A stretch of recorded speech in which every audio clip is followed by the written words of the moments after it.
ورتل القرآن ترتيلا.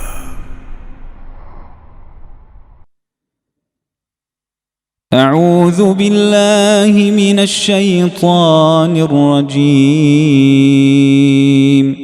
بسم الله الرحمن الرحيم. يا أيها المزمل قم الليل إلا قليلا نصفه أو انقص منه قليلا أو زد عليه ورتل القرآن ترتيلا.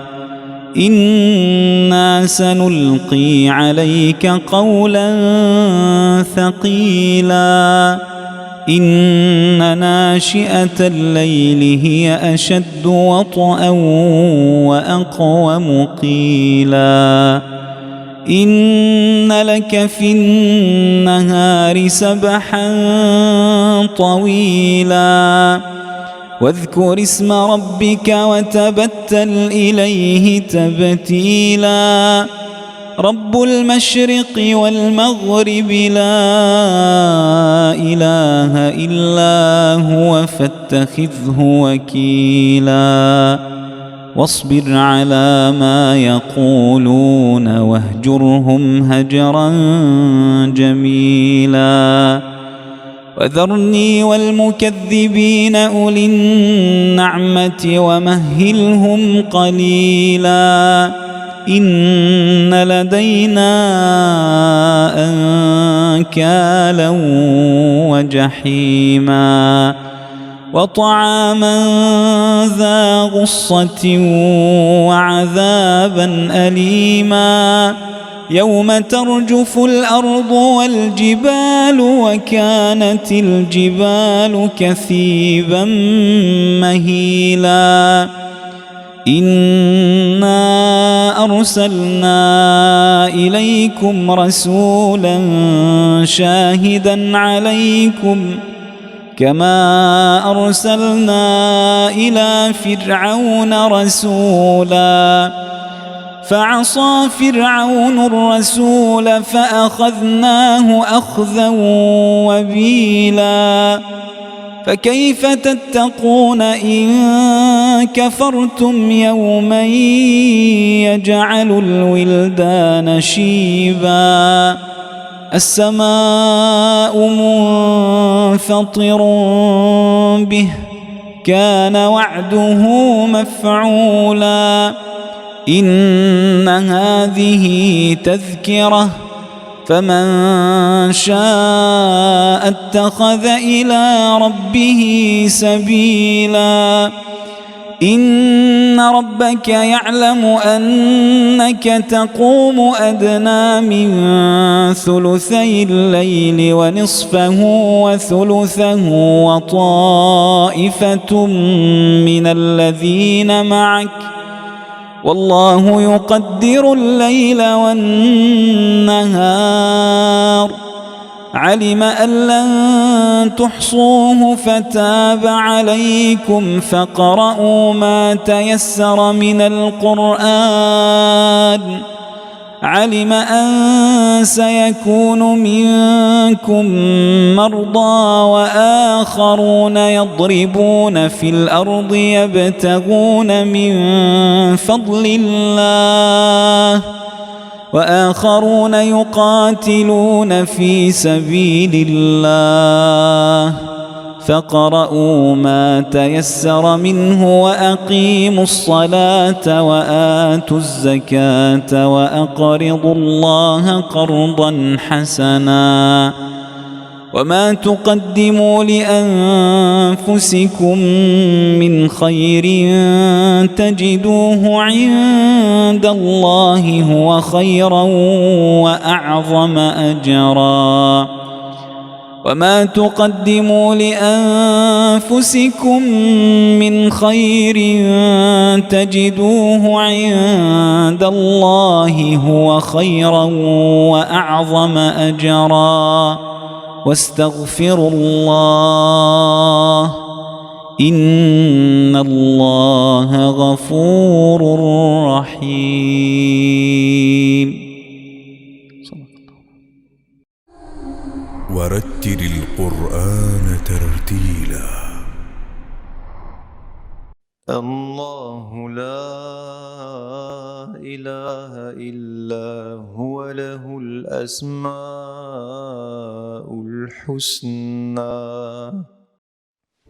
Assalamu alaikum, alhamdulillah. Aujourd'hui encore, nous allons à la rencontre d'un des noms d'Allah subhanahu wa ta'ala, qui est son nom Al-Wakil. Alors que signifie Wakkala ou Wukila en arabe?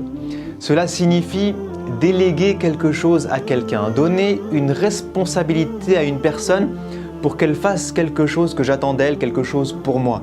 Cela signifie également donner une procuration à quelqu'un. C'est pour ça que en arabe, at-tawkil signifie la procuration. Donc c'est vraiment dans le sens de j'ai quelque chose à faire, mais je demande à quelqu'un de le faire pour moi. Maintenant, quand on en vient au nom d'Allah subhanahu wa ta'ala, Al-Wakil, qu'est-ce que cela signifie? Allah, à travers son nom Al-Wakil, eh bien, nous apprend et nous invite à nous en remettre pleinement à lui subhanahu wa ta'ala. Ça veut dire que je dois remettre mes efforts en Allah subhanahu wa ta'ala. Mes espoirs, je les place en Allah subhanahu wa ta'ala. Mon travail, je le place en Allah subhanahu wa ta'ala.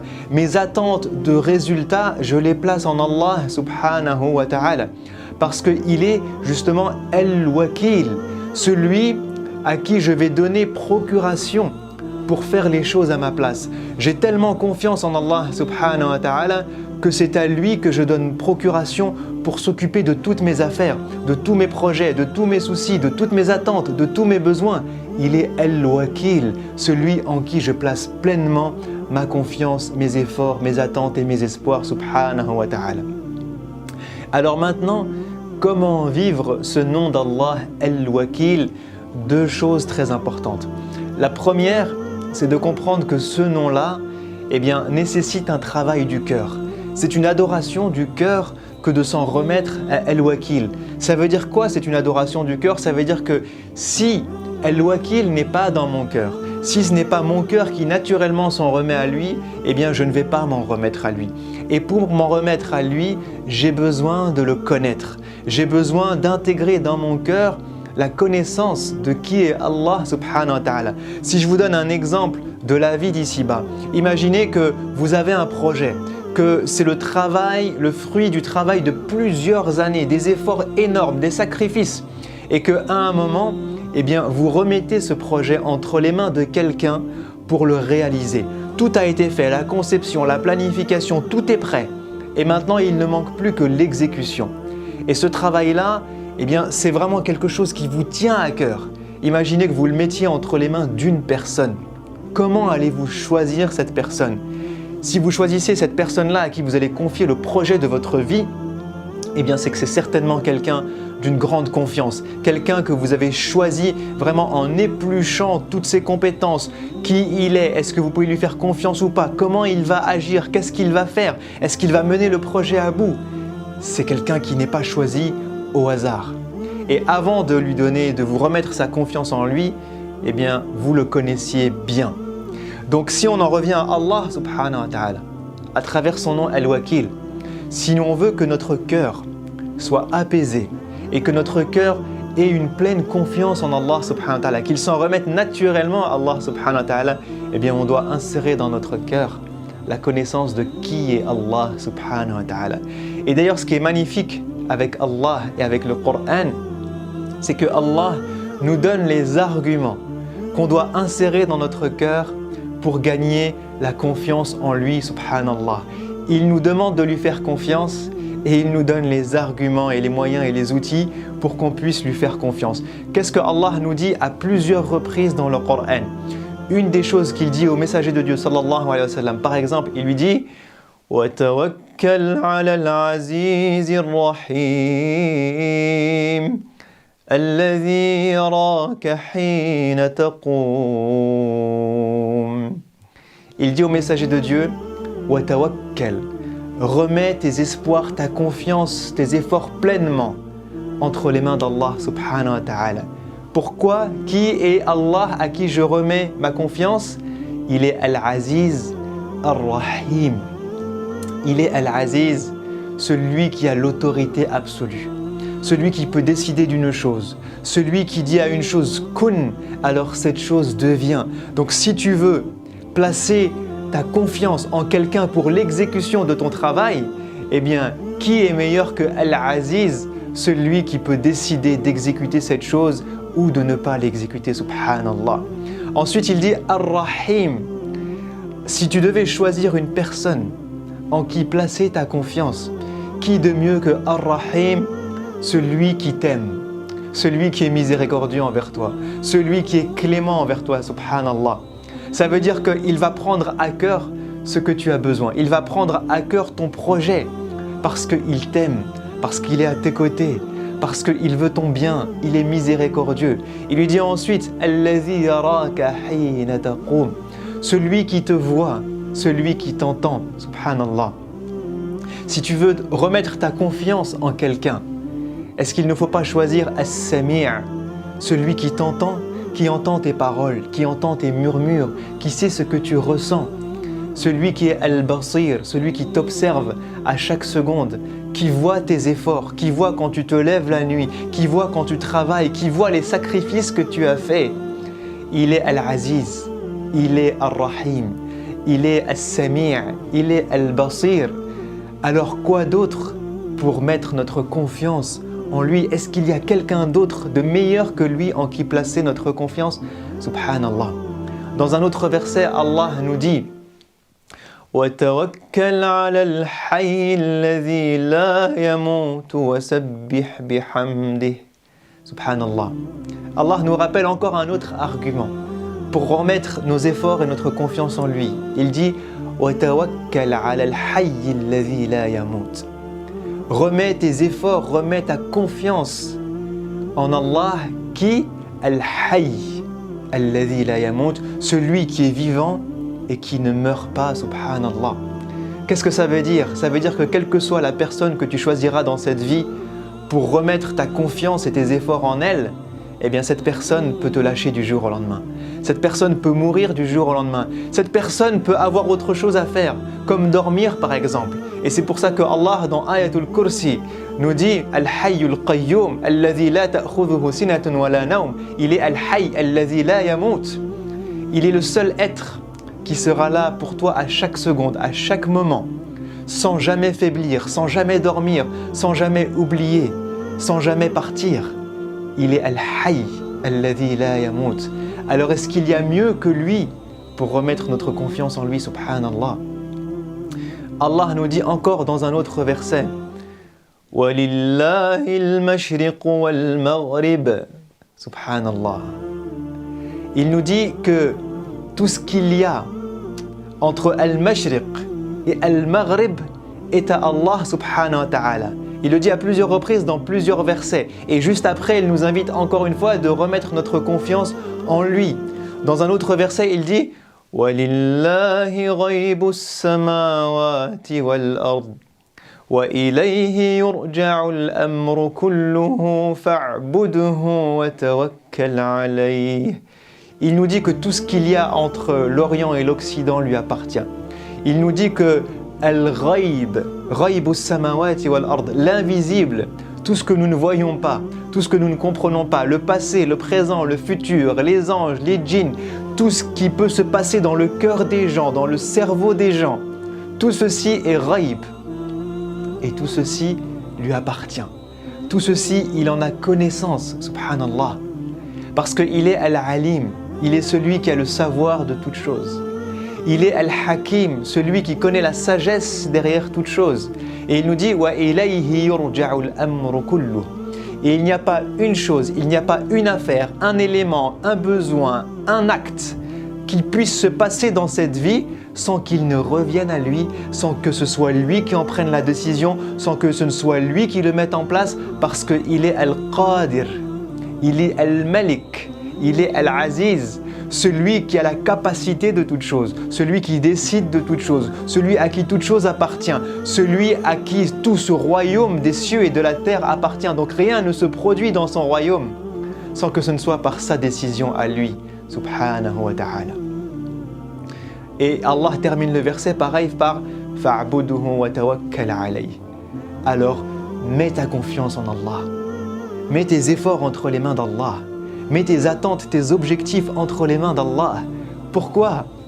Parce qu'il est celui qui décide de tout. Il est celui qui connaît tout, le présent, le passé, le futur et l'invisible. Si quelque chose se passe dans ta vie, si tu obtiens quelque chose, quel que soit le résultat que tu obtiendras, tu l'obtiendras parce que Allah l'aura décidé et qu'il te l'aura donné. Wa ilayhi yurja'u al-amru kulluh. Tout revient à lui.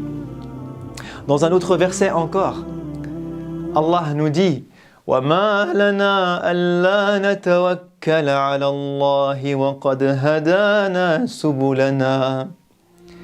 Ce sont les sorciers de Pharaon qui reviennent vers Allah subhanahu wa ta'ala et qui disent comment pourrions-nous ne pas remettre notre pleine confiance en Allah alors qu'il nous a montré les chemins. وَلَقَدْ هَدَانَا سُبُلَنَا. C'est lui qui nous a guidés vers le chemin. Donc Allah, avec sa miséricorde, avec son savoir, avec le fait qu'il te voit, le fait qu'il t'entend, le fait qu'il a le pouvoir absolu, le fait que c'est lui qui va te donner, le fait qu'il connaît le visible et l'invisible, tout ça, il peut te le condenser, te le transformer en guidance et te montrer la voie qu'il faut suivre pour aboutir à ton chemin, à tes résultats, à tes objectifs, à tes projets, à tes attentes. Subhanallah. Subhanallah. Donc quand on a fait rentrer tout ça dans nos cœurs, on comprend les versets qui disent « Wa kafa billahi wakila » Subhanallah. Allah nous suffit en tant que wakil, en tant qu'être en qui je vais remettre ma confiance, à qui je vais remettre mes affaires, à qui je vais donner procuration pour qu'il s'occupe de tout ce dont j'ai besoin pour moi. Parce que j'ai compris que moi, je n'étais capable de rien. Parce que j'ai compris que je n'avais aucun pouvoir, aucun savoir. Alors je lui donne procuration à lui, je lui fais confiance à lui, je remets mes affaires entre ses mains et je lui dis « Ya Allah, tu es al-wakil, wa kafa bika wakila » Tu me suffis, Ya Allah, en wakil, alors je te fais pleinement confiance et je remets toutes mes affaires entre tes mains, Ya Rabbal Alamin. Subhanallah. Et le deuxième conseil que je me donne et que je vous donne, une fois qu'on a inséré notre connaissance d'Allah et de Al-Wakil dans nos cœurs, eh bien c'est de mettre en place les actes que Al-Wakil attend de nous. Et Al-Wakil attend de nous des efforts, attend de nous du travail, attend de nous de nous en remettre à lui, oui effectivement, mais pas en restant assis sur notre canapé à rien faire. Et c'est ce qu'il dit au messager de Dieu sallallahu alayhi wa sallam, il dit « فَإِذَا عَزَمْتَ فَتَوَكَّلْ عَلَى اللَّهِ » Une fois que tu as fait ton boulot, une fois que tu as réfléchi, une fois que tu as travaillé, une fois que tu as fait tous les efforts qu'il fallait pour atteindre tes objectifs, là, à ce moment-là bien précis, eh bien tu as fait ce que tu avais à faire, tu t'en remets à Allah. Et tu dis maintenant, je remets tous mes efforts, tout mon travail, tous mes espoirs, tous mes objectifs entre tes mains, Ya Allah, je te laisse faire le reste, Ya Rabbal Alamin. Mais il faut d'abord travailler et œuvrer, et ensuite lui faire confiance. Et la deuxième chose qu'on peut faire, eh bien, c'est de faire des invocations. Parce qu'une fois qu'on s'en remet à lui, eh bien, l'invocation, le dua, est une des plus belles manières de démontrer eh bien, qu'on a vraiment confiance en lui et qu'on a vraiment compris que c'était entre ses mains que le résultat se trouvait. Donc on peut lui dire « Ya Allah, aide-moi ». « Ya Allah, montre-moi le chemin ». « Ya Allah, donne-moi la réussite ». « Ya Allah, permets-moi de cheminer vers toi ». Même dans nos adorations, « Iyyaka na'budu wa iyyaka nasta'in ». Même dans mon adoration, « Ya Allah, pour mes prières, c'est à toi que je m'en remets. Pour le Coran, c'est à toi que je m'en remets. Pour la foi dans mon cœur, c'est à toi que je m'en remets. Pour mes projets, c'est à toi que je m'en remets. Pour mes enfants, c'est à toi que je m'en remets. Pour mon travail, c'est à toi que je m'en remets. Et à chaque fois, je lève les mains au ciel et je lui dis « Ya Allah, j'ai besoin de toi ». Ya Allah, c'est entre tes mains que je place ma confiance. Alors Ya Allah, donne-moi ce dont j'ai besoin. C'est une des plus belles manières de démontrer à Allah qu'on a vraiment confiance en son nom, Al-Wakil, et qu'on remet réellement nos espoirs et notre confiance entre ses mains. Je vous dis à une prochaine, Inch'Allah. Assalamu alaikum wa rahmatullahi wa barakatuhu. الله لا إله إلا هو له الأسماء الحسنى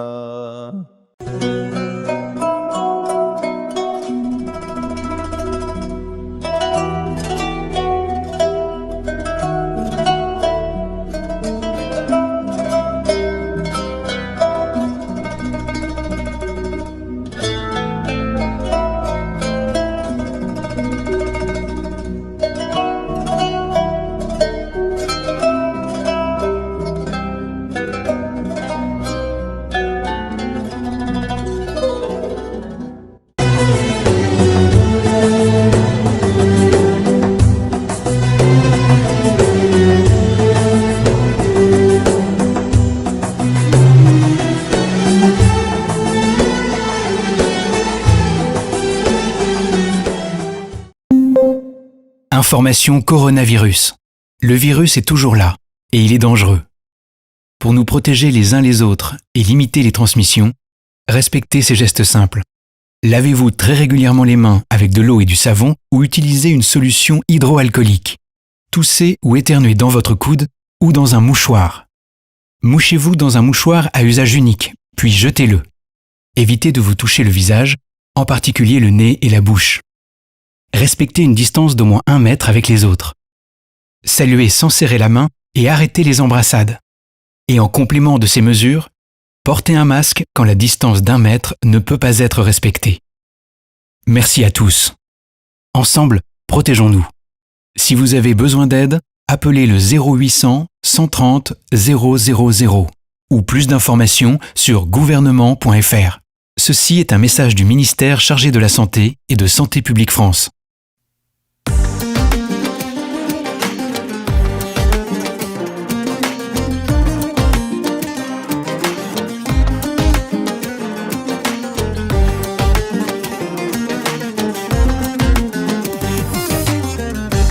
من خلقت الورى من ظلمة العدم يا ذا البقاء والغنى والجود والكرم يا عالم الغيب يا من لا شريك له يا ذا العطاء والندايا بارئ النسم يا سامعا لدعاء المضطر يا أملي يا وحيد أحد يا واهب النعم أنت العليم أنت العليم أنت العليم إلهي والقضاء قدري فامنن وبارك وتب إني لذو عشم فقد أمرت بأن ندعوك يا سندي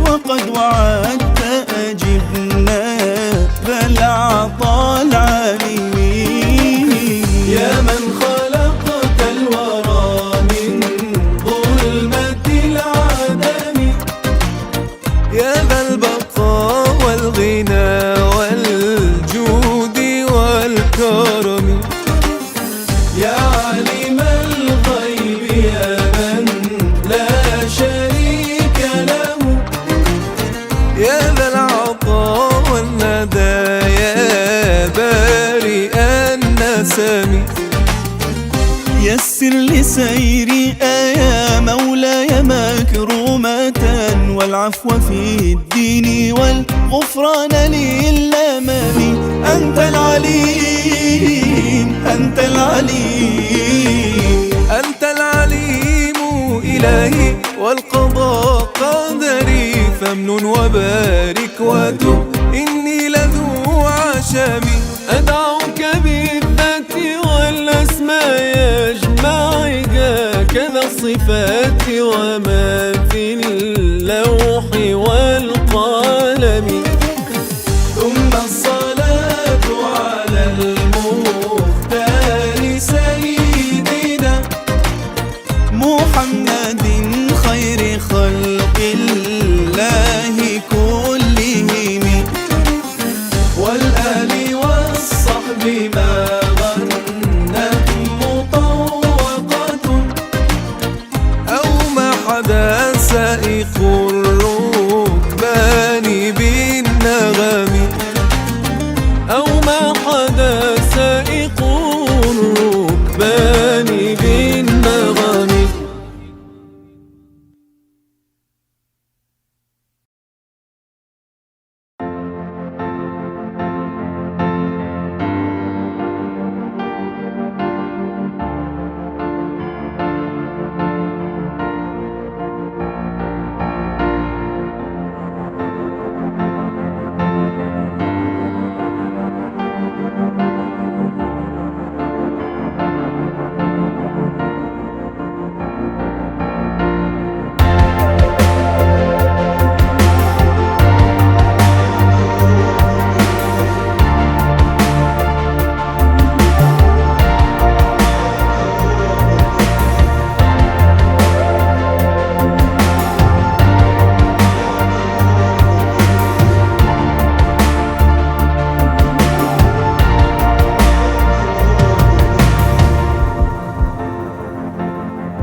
Bismillah ar-Rahman ar-Rahim, alhamdulillahi rabbil alamin, wa salatu wa salam ala ashrafil mursalin.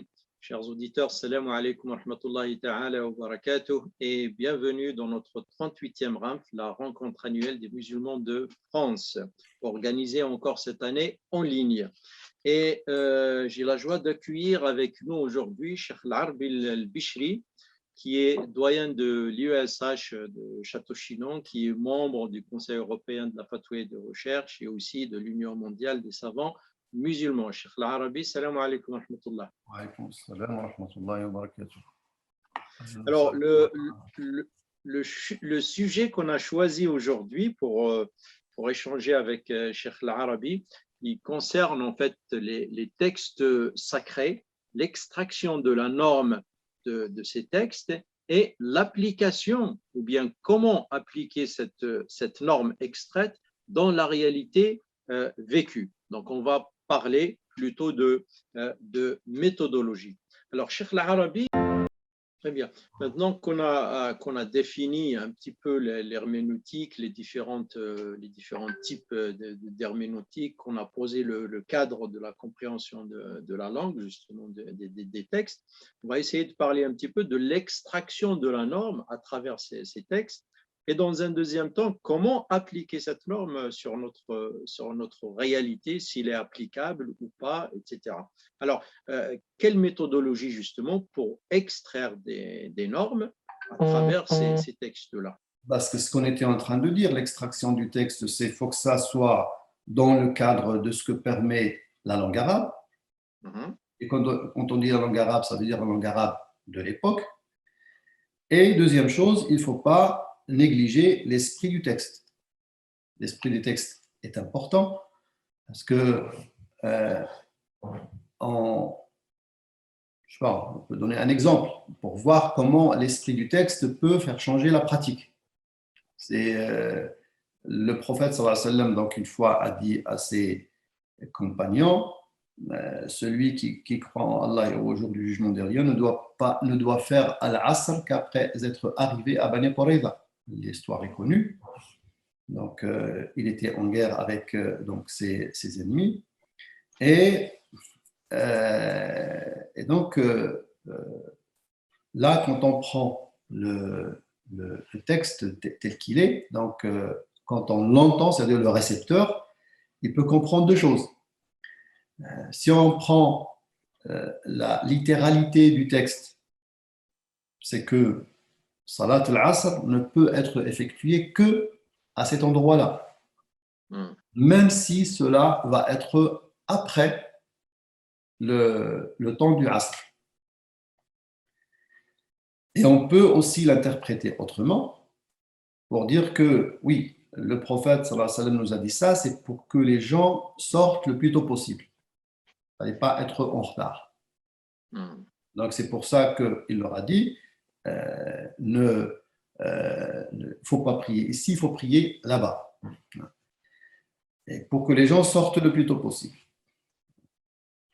Alors, pour faire sortir les gens en urgence, si les gens sont déjà sortis et qu'ils sont sur le chemin, et qu'ils vont savoir que attendre l'arrivée à Bani Qurayza, ça veut dire quoi? Ça veut dire que il va y avoir on va retarder la prière. Retarder la prière, c'est le Coran dit Inna as-salata kanat 'ala al-mu'minina kitaban mawquta. On peut faire ici, eh bien, il y a une partie des Sahaba qui a dit nous, on va prier que à Bani Qurayza, même si cela va être après le Maghrib. Il y en a d'autres qui ont dit non.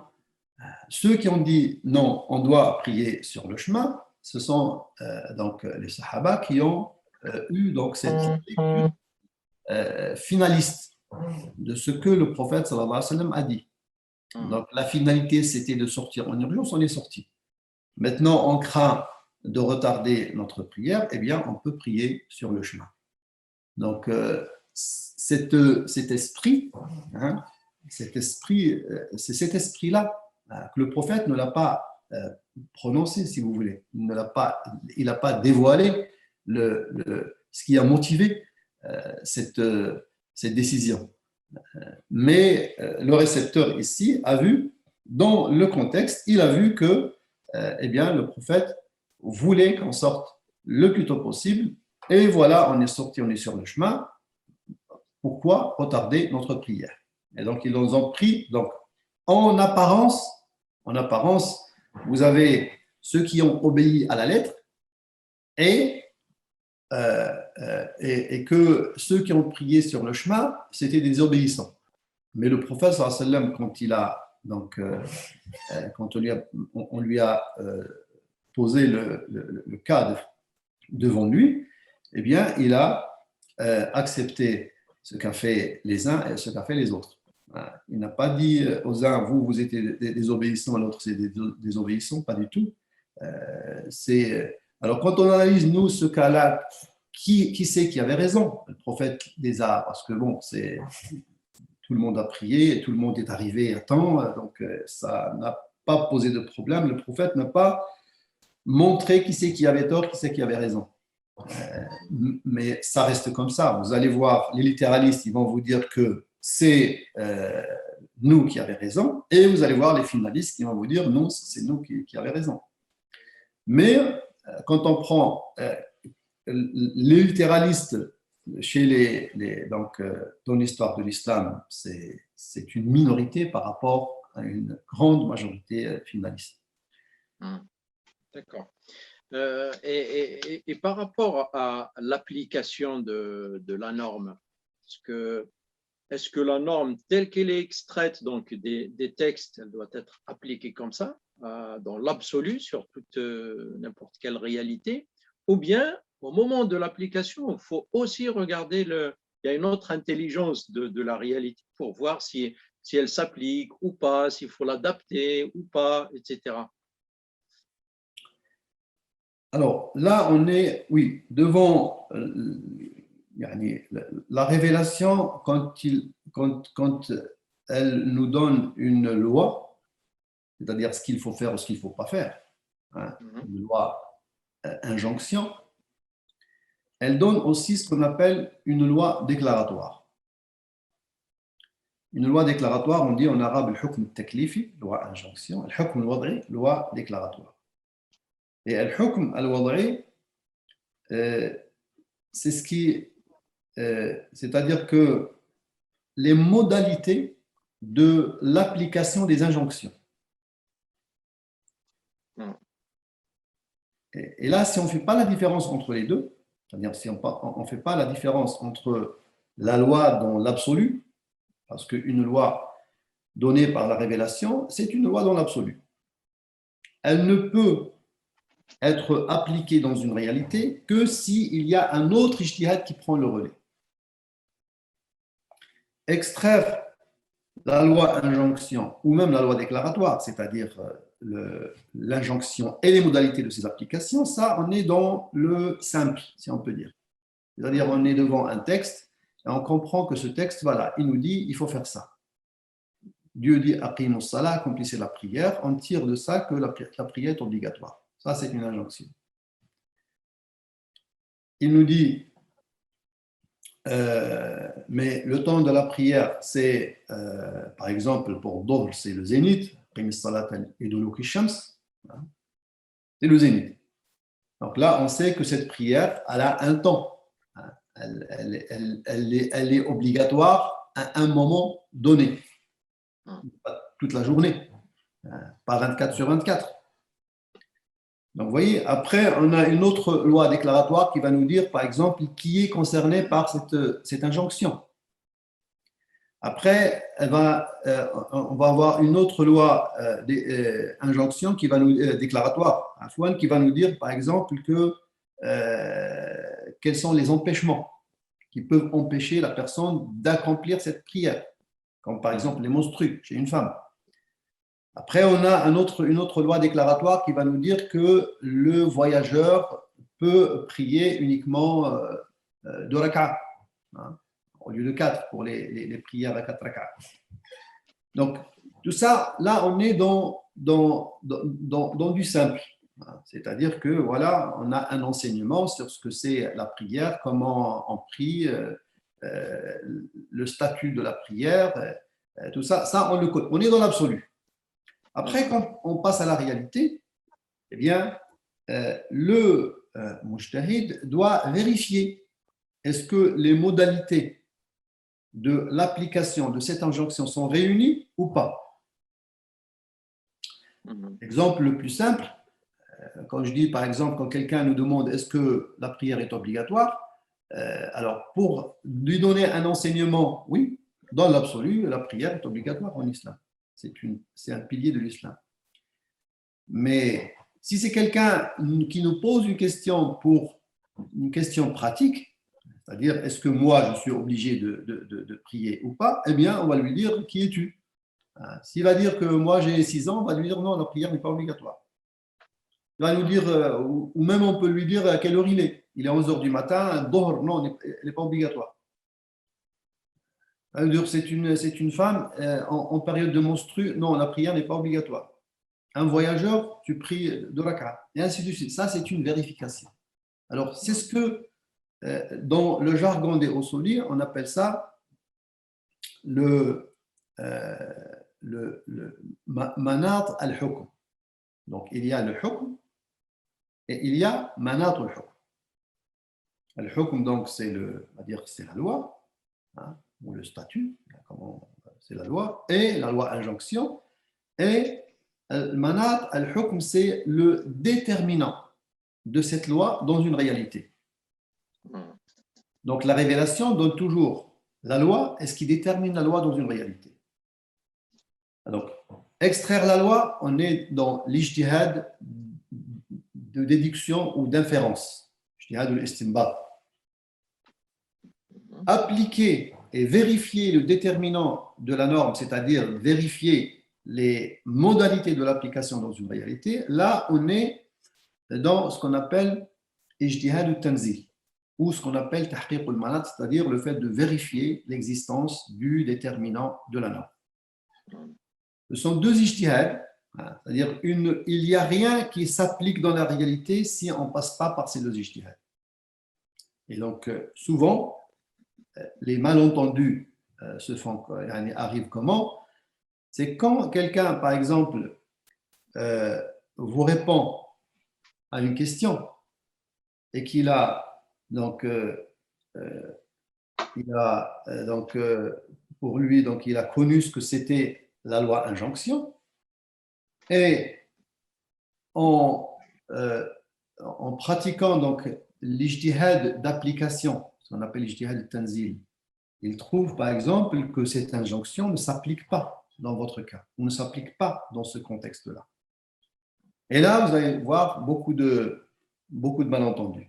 C'est-à-dire qu'il y a des gens qui vont dire comment ça se fait que le Coran dit ça et vous dites que cette chose-là n'est pas applicable. Oui, mais c'est le Coran lui-même qui dit que ce n'est pas applicable. Moi, j'ai fait que vérifier, en fait, dans la réalité, la possibilité d'appliquer ou de ne pas appliquer.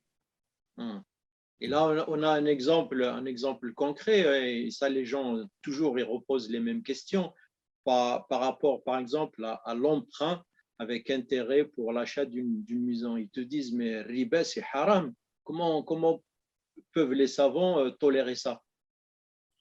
Voilà. Donc là, c'est pareil. On est justement dans ce qu'on appelle l'ijtihad al-tanzil. Ça veut dire qu'on est dans l'ijtihad d'application. Il y a une loi dans le Coran, et c'est une loi qui se trouve dans toutes les religions monothéistes, l'usure est interdite. Donc, après, cette fatwa-là, par exemple, au Conseil européen de la fatwa, elle se base sur une exception. C'est une exception à la règle générale, à la loi globale, qui est l'interdiction de l'usure. L'exception, quand elle est opérée d'une manière juste et d'une manière valide, ne doit pas poser de problème. Alors, comment elle s'opère d'une manière valide? En général, toute exception opérée par un mujtahid, eh bien, c'est une exception qui se base sur un dalil, sur un argument, qui peut être la nécessité, qui peut être le besoin, qui peut être peut être l'usage, qui peut être Amal Ahl Madina, qui peut être. Là, on est dans un domaine qu'on appelle l'istihsan, qui est traduit par le choix préférentiel du mujtahid. Alors, le choix préférentiel du mujtahid, c'est quoi? C'est le fait d'abandonner un résultat évident qui émane d'un qiyas, qui émane d'un texte, voilà, le sens, le sens évident du texte ou le sens évident du qiyas. Il y a donc, le mujtahid peut préférer quelque chose qui est latent, moins évident, à quelque chose qui est évident. Un résultat, le résultat évident, il n'est pas applicable, donc il applique ce qui est moins évident. Donc on peut, dans l'istihsan, on peut abandonner un résultat d'un raisonnement analogique évident au profit ou en faveur d'un résultat d'un raisonnement analogique moins évident. Alors, il y a toujours un argument sur lequel on se base, ou aussi on peut dire le fait de faire exception d'un cas, hein,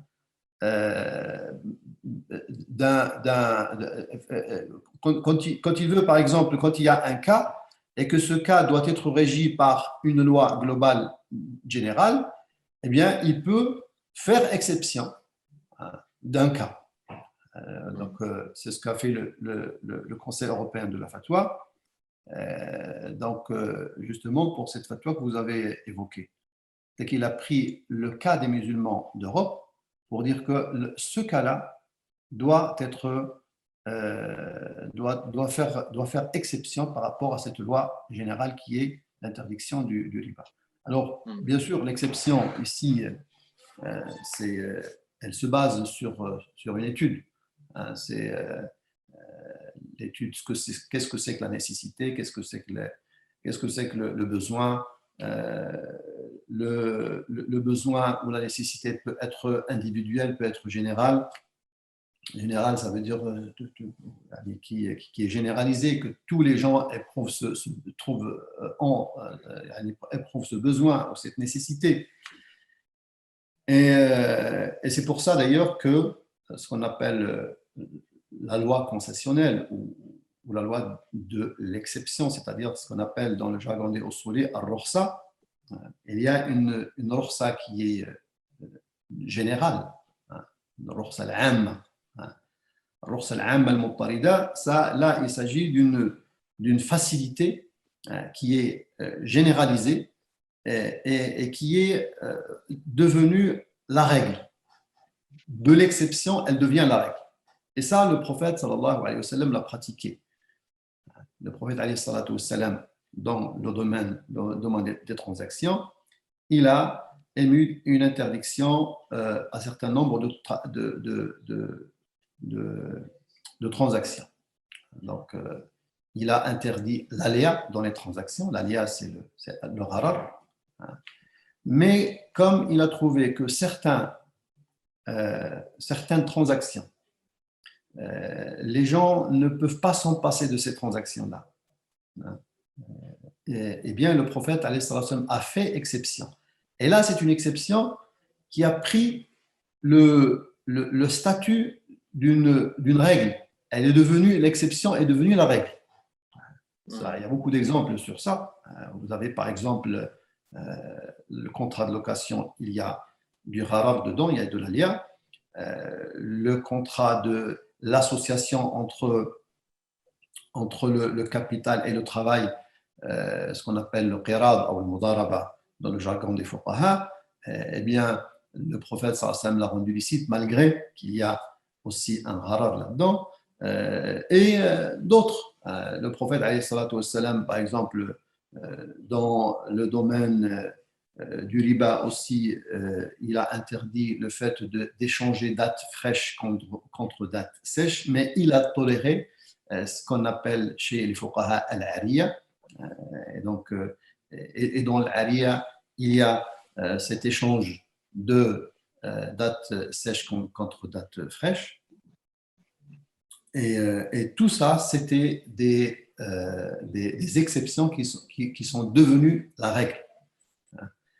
Et Sahaba, après, ils ont pratiqué la même chose. Parce qu'il y en a qui disent que ça, c'est le prophète l'a fait, mais le prophète, lui, il a cette autorité de faire le tashri', mais pas aux autres. Mais le prophète, alayhi salatu salam, aussi, lui, il fait l'ijtihad. Même si ça, c'est un point de divergence chez les Usuli, mais l'avis le prépondérant, c'est que le prophète, il ijtahid. Ça veut dire qu'il use de son effort aussi. Donc, Sahaba, après le prophète, alayhi salatu wassalam, ils ont fait aussi cet ijtihad qui a donné naissance à des choses qui étaient des exceptions, mais c'est une exception qui est devenue la règle. Donc, là, comme par exemple ce qu'on appelle le aqd al-istisna, un contrat de fabrication, un contrat je ne sais pas comment on peut le traduire exactement, mais en tout cas, l'istisna, c'est fabriquer quelque chose ou réparer quelque chose. Donc, c'est un contrat qui, à la base, qui représente un gharad. Mais les Sahaba l'ont autorisé. Ils l'ont autorisé d'une manière exceptionnelle, mais c'est une exception qui est devenue la règle. Après, on a on va dire dans l'autre extrême, il y a la rukhsa, c'est-à-dire la facilité ou l'exception qui concerne l'individu. L'individu dans un cas donné, donc dans un cas particulier.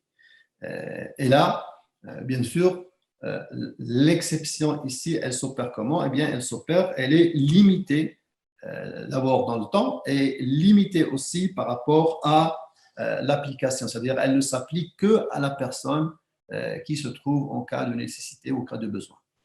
Et entre les deux, on a aussi cette exception qui peut s'opérer à toute une nation, un grand nombre de gens, mais elle est limitée dans le temps. Ça veut dire que, alors, nous, ici, dans notre vie religieuse, il faut user de cette ijtihad qui est de cette source, de ce principe qui est l'istihsan. L'istihsan peut solutionner beaucoup de problèmes d'ordre jurisprudentiel chez la communauté musulmane. Justement, il y a le contexte français, il est particulier par rapport aux musulmans, il est nouveau quelque part aussi, ça pose beaucoup de contraintes pour la communauté musulmane. Est-ce que justement ce concept de rukhsa, de l'istihsan, etc., on peut l'utiliser dans ces cas-là pour faire de l'exception la règle ou résoudre certains problèmes?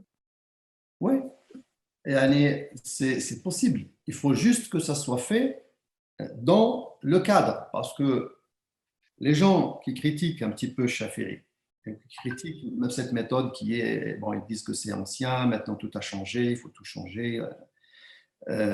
Dans cette théorie de Shafi'i, qui est en fait la théorie de la majorité écrasante, comme j'ai dit, des musulmans, dans cette théorie, le contexte changeant est prévu. Parce que dans la révélation elle-même, le contexte est prévu. Il suffit juste de lire les textes d'une manière intelligente. Donc, si le changement est prévu, c'est pour ça d'ailleurs que il y a un adage chez les ulama qui dit La yunkaru taghayyuru al-fatwa bi taghayyuri al-azminati wal-amkinati wal-ahwal wal-ashkhas. Ça veut dire qu'il ne faut pas réfuter, il faut accepter, si on veut, le fait que la fatwa change. Elle varie selon le temps, selon l'espace, selon les individus, selon les cas. Donc, le fiqh n'est pas figé, en fait. Le fiqh, le droit musulman est un droit évolutif, est un droit qui bouge, qui ne stagne pas. C'est ça ce qu'il faut mettre en évidence. Et ce changement-là est prévu. et notamment à travers cet ijtihad qui est ijtihad al-tanzil. Parce que malheureusement, l'ijtihad al-istinbat, c'est-à-dire l'ijtihad d'inférence, est bien théorisé. Mais ijtihad al-tanzil, il est peu théorisé. Donc, pourquoi? Parce que en fait, la théorisation, ça arrive toujours par accident. Hein. C'est des accidents d'histoire qui fait que on théorise quelque chose. C'est-à-dire que, par exemple, pour la langue arabe, avant, il n'y avait pas de grammaire, il n'y avait pas de théorie de grammaire, il n'y avait pas de règles. Les gens parlaient arabe d'une manière juste, hein, mais ils ne connaissaient pas une seule règle de la langue arabe qu'on connaît nous aujourd'hui. Après, quand il y a eu donc un grand mélange dans la communauté musulmane des gens qui étaient arabes, qui n'étaient pas d'origine arabe, et qu'on a vu que, voilà, on commence à faire des fautes de prononciation, des fautes quand on s'exprime, eh bien, on a dit, bon, il faut théoriser, il faut mettre des règles qui va cadrer la prononciation et l'expression en langue arabe. C'est exactement ce qui s'est passé avec l'interprétation et l'ijtihad. On a créé cette science de l'interprétation qui est l'usul al-fiqh. Pourquoi? Parce que pourquoi Abdurrahman ibn Mahdi s'est adressé à Shafi'i en lui demandant de poser des règles de l'ijtihad pour interpréter? C'est parce qu'il a vu qu'il y a des extrêmes qui commencent à avoir le jour. Il y a le littéralisme d'un côté, le batinisme d'un côté. Eh bien, on a eu besoin donc de théoriser cet ijtihad de l'istinbat. Et je pense qu'aujourd'hui, il est temps de théoriser cet ijtihad d'application.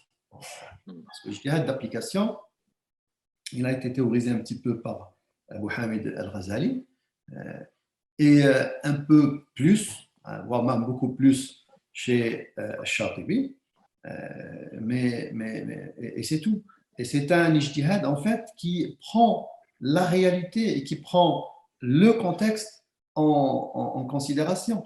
Les ulama, depuis toujours, Ibn Taymiyyah, Ibn Qayyim al-Jawziyya, ils ont toujours dit, quand ils ont défini al-fatwa hiya ma'rifatu al-waqi' wa ma'rifatu al-wajib fi dhalika al-waqi'. Ça veut dire que le contexte est partie intégrante de la fatwa. On ne peut pas faire une fatwa si on ne connaît pas le contexte, parce que la fatwa est une composition entre une loi injonction et une loi déclaratoire. Et quand je dis la loi déclaratoire, elle se vérifie dans un contexte. Et le contexte, plus le contexte est compliqué, plus cette opération est compliquée. Et c'est pour ça que dans notre époque aujourd'hui, il y a eu un grand changement par rapport aux époques anciennes. C'est une évolution exponentielle dans tous les domaines.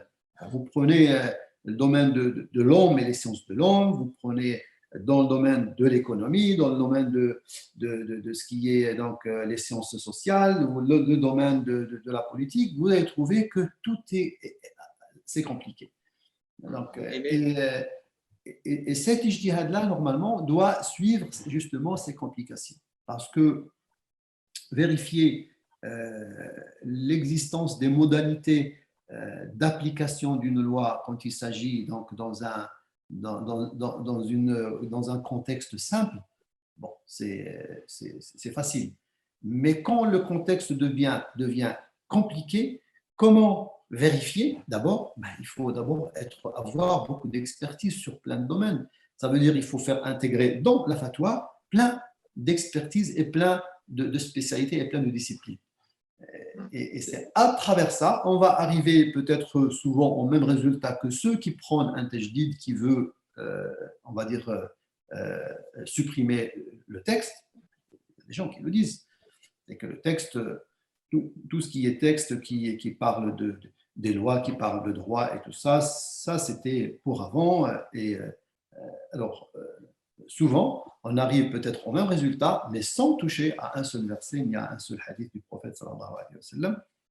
Et on arrive à trouver des solutions aux situations compliquées. C'est ce que essaye de faire le Conseil européen de la fatwa et beaucoup d'autres, bien sûr, qui essayent de le faire à leur niveau. Et au niveau du Conseil européen de la fatwa, il en a solutionné beaucoup de questions qui sont des questions spécifiques justement aux musulmans qui vivent dans un contexte non musulman. Justement, ce que vous dites là, c'est très important, c'est énorme, parce qu'on est dans un contexte vraiment différent, hein, et on est en train de vivre en quelque sorte avec un fiqh, avec des avis juridiques de siècles, enfin des siècles anciens. Si on veut parler un petit peu de l'avenir, c'est peut-être le moment aujourd'hui que les savants prennent l'affaire en main et essayent de théoriser je vais dire une école théologique adaptée vraiment à notre contexte, quitte à, comme vous le disiez, peut-être ça va pas, peut-être on va pas respecter la règle telle qu'il est connue par les gens, mais que ça soit quelque chose d'adapté, et ça va résoudre beaucoup de problèmes des musulmans de France ou d'Occident en général. Et ça fait partie aussi, ça participe au renouvellement de la religion, comme on le sait. Oui, le travail du Conseil européen de la fatwa va dans ce sens, à travers ce qu'on a appelé fiqh al-aqalliyat, même si ce vocable parfois donc, il a été critiqué par beaucoup et que voilà, fiqh al-aqalliyat c'est une invention américaine, c'est une invention c'est pour diviser l'islam, l'islam est un. Tout ça, c'est des discours qui sont, voilà, c'est pas scientifique, je veux dire, c'est pas du sérieux. Hein. C'est quand on analyse la chose d'une manière, on va dire scientifique, on va trouver que dans tous les cas, la tradition des musulmans d'Europe, d'ici je ne sais pas combien de temps, il y aura quelque chose qui va prendre forme. Il y aura bien une école qui va prendre forme. Vous savez, parce que ceux qui disent ça, on va leur dire que, alors, autant de Sahaba, il y avait combien d'islam? 6 Sahaba sur une question, par exemple, ils étaient divergents. Il y avait des méthodes, des tendances. Il y a la tendance d'Ibn Omar qui était un peu plus serrée que la tendance, par exemple, d'Ibn Abbas. Prenez Ikhtilaf Sahaba dans toutes les compilations du hadith et du athar, vous avez trouvé que Sahaba étaient divergents sur plein de questions dans le domaine du fiqh. Parce que là, on parle de la pratique. On ne parle pas du credo, on parle du pratique. Et pourtant, l'islam était toujours à travers l'histoire, c'est un, c'est pas deux ni trois. Là, aujourd'hui, on a 4 madhab, mais l'islam reste un. Il n'y a pas 4 islams parce qu'il y a 4 madhab, pas du tout. Mais dans un seul madhab, parfois, vous trouvez que l'amal, comme on dit, le amal, c'est-à-dire ce qui est d'usage dans une région, est différent de ce qui est usage dans notre région. C'est connu, par exemple, chez les Malikites, ma jara bihi al-amal. Et ça, on va trouver A'mal, je ne sais pas où, A'mal tel que, A'mal Qurtuba, A'mal Fas, A'mal Kada. C'est parce que c'est une tradition jurisprudentielle, si on peut dire, qui a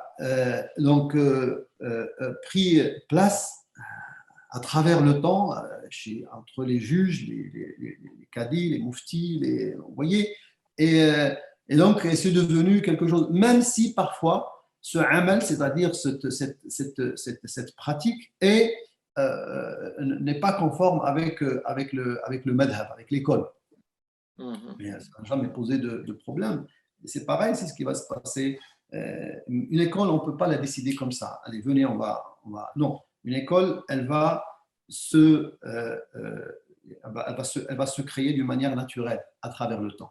Et il va y avoir donc tout ce travail-là qu'on est en train de travailler, que ce soit au sein du Conseil européen de la fatwa ou bien ailleurs, et que tout ça, après, il va y avoir des gens qui vont donc regrouper tout ça avec des études, et on va arriver à quelque chose qui va être spécifique aux musulmans d'Europe. Ce qui va changer, en fait, c'est pas c'est pour ça qu'il faut séparer les deux choses. Il y a la loi dans l'absolu. Et il y a l'application de la loi. En fait, quand on dit fiqh al-aqalliyat, c'est-à-dire le fiqh des minorités, on va agir en général, principalement sur l'application. Et c'est ça ce qu'on est en train de dire. Ça veut dire que nous, on ne va pas toucher la loi dans l'absolu, on ne la touche pas. On va dire que ce verset coranique est caduc, ou ce hadith est caduc, ou ce hadith… Non, ce n'est pas ça. Même s'il peut y avoir le Coran, l'ayat al-mansoukha wa kada, bon, ça, on ne parle pas de ça, ce qui est, donc, ce qui est abrogé. Mais tout le travail va être sur le deuxième ijtihad, qui est l'ijtihad d'application. C'est pour ça que pour moi, aujourd'hui, l'ijtihad d'application est beaucoup plus difficile que l'ijtihad d'inférence. L'ijtihad d'inférence est un ijtihad qui a été bien travaillé à travers l'histoire. On a fait suffisamment de recherches. On a toute une bibliothèque je sais pas, de millions, de centaines de millions d'heures à travers l'histoire, des compilations, tout ça. On a traité la loi dans l'absolu. Dans l'absolu. Maintenant, pratiquer la loi dans un contexte, on ne fait plus référence à la législation ici. Là, on va faire référence à l'appréciation humaine. Comme le dit Razali, les sources de cet ijtihad, ce n'est pas la révélation, ce n'est pas la législation, c'est l'appréciation de l'être humain. Ça peut être quelque chose de rationnel, donc il va utiliser la raison. Ça peut être quelque chose qui relève du langage, il va utiliser donc la terminologie linguistique. Ça peut être quelque chose donc, qui touche aux objets, et donc il faut connaître la nature des objets, donc il va faire appel aux sciences naturelles. Ça peut être quelque chose donc qu'on peut apprécier par nos sens, tout simplement. Donc il va user de ses sens, le toucher, l'odorat, le goût, vous voyez. Et il finit par dire qu'en vérité, les 9/10 de fiqh, c'est cet ijtihad-là. C'est pour ça que je dis il est beaucoup plus important. Et bien sûr, c'est un ijtihad. Si la divergence dans le premier ijtihad, on va dire, elle est cadrée, là, on a une divergence qui est difficile à cadrer. Ça veut dire que, je vais donner un exemple tout simplement, pour ceux qui connaissent un petit peu, par exemple, les règles des ablutions, quelle eau utiliser. Si, par exemple, j'ai un récipient d'eau, je sais qu'il y a une souillure qui est tombée dans cette eau. Je sais que la norme est qu'une souillure qui tombe dans de l'eau, pour que cette eau soit valide pour faire les ablutions, il faut qu'il n'y ait pas eu des changements, l'une des 3 changements des caractéristiques de l'eau. Le goût, l'odeur et la couleur. Si je prends le récipient, ça c'est la norme. Maintenant, je vais déterminer cette norme dans ce cas-là qui est donc ce récipient d'eau qui est devant moi. Je vais le prendre, je vais regarder, la couleur n'a pas changé. Peut-être je le goûte, il n'y a pas de goût. Mais je mets mon nez pour sentir, je sens l'odeur, par exemple. J'ai senti l'odeur. Cette vérification, vous voyez, j'ai utilisé mes sens pour dire que cette eau est valide ou pas valide. Parce que la législation, elle ne va pas statuer sur mon eau, sur mon récipient d'eau qui est devant moi. Oui. Elle m'a donné la règle générale, la norme à appliquer. Et appliquer c'est à moi d'appliquer la norme. Mais même s'il y a une appréciation humaine, vous voyez, cette appréciation humaine va être déterminante de ce qui est valide aux yeux de la législation et ce qui n'est pas valide. Et en même temps, quand je prends ce récipient, par exemple, je le sens. Je le donne à celui qui est à côté de moi, vas-y sans voir, toi. Il va dire non, moi, je n'ai pas senti il n'y a rien, ça sent rien. Moi, je sens, oui, ça sent. Lui, pour lui, ça sent rien. Donc, pour moi, cette eau n'est pas valide. Pour lui, cette eau est valide. Vous voyez, c'est moi qui Là, ce qui détermine, en fait, c'est l'individu lui-même en usant de ses sens. Un autre exemple où on peut faire appel, par exemple, à une expertise, je ne sais pas, par exemple, quelqu'un, est-ce que je jeûne ou je ne jeûne pas? Voilà, j'ai une pathologie, on ne sait pas si… eh bien, on fait référence au médecin. C'est le médecin qui va déterminer si cette personne-là est obligée de jeûner ou n'est pas obligée de jeûner. C'est plus Dieu, ce n'est pas la révélation qui va dire cette personne. La révélation a donné la norme. Mais là, je fais référence à un expert. C'est pareil, par exemple, dans les transactions. Vous avez acheté une voiture chez quelqu'un, un particulier, vous avez trouvé un défaut dans cette voiture. Normalement, si la norme, c'est quoi? C'est que s'il y a un défaut où le responsable est le vendeur, vous avez le droit de lui rendre et de récupérer votre argent, vous récupérez le prix. Mais il se trouve que lui, il vous dit non, pour moi, ça, ce n'est pas un défaut. Vous allez lui dire non, pour moi, ça, c'est un défaut. Vous allez faire quoi? Pour appliquer cette norme, et on va aller à l'expert, c'est-à-dire au garage. Donc le garage, et c'est pour ça d'ailleurs que dans cet ijtihad, mais pas dans l'ijtihad d'inférence, on dit que cet ijtihad-là, eh bien, il peut être opéré par tout le monde, c'est-à-dire selon le cas. Et c'est un ijtihad qui peut être pratiqué même par un non-musulman. Donc, vous pouvez prendre l'expertise de quelqu'un qui n'est pas musulman, un médecin, un garagiste par exemple, je ne sais pas, ça dépend du domaine. Vous prenez un expert en matière économique par exemple, en matière sociale, en matière… Et donc, on fait référence à la discipline qui est en relation avec la question posée, et cette expertise, c'est cette expertise-là qui va déterminer la norme qui est une norme divine. Donc, en quelque sorte, c'est la part qu'a laissé Dieu à l'être humain en matière de jurisprudence. Cheikh Al-Arabi, barakallahu fik pour toutes ces explications. En tout cas, c'est plus clair quand on discute avec un savant, un académicien qui t'explique les choses et tout, parce que quand on entend certains imams ou certaines personnes qui parlent comme ça sans avoir un minimum de science pour cadrer leurs paroles, ce qu'ils avancent, qui te ferment toutes les portes, ça crée vraiment un problème au sein de la communauté. Je vous donne un dernier mot pour conclure, si vous avez quelque chose à dire qu'on a oublié peut-être de souligner, ou juste pour conclure, tout simplement. Ouais, pour conclure, on va souhaiter à toute la communauté musulmane donc un bon fin de Ramadan et un bon Eid. On est presque à la fin. Hein. Le Ramadan est une période bénie.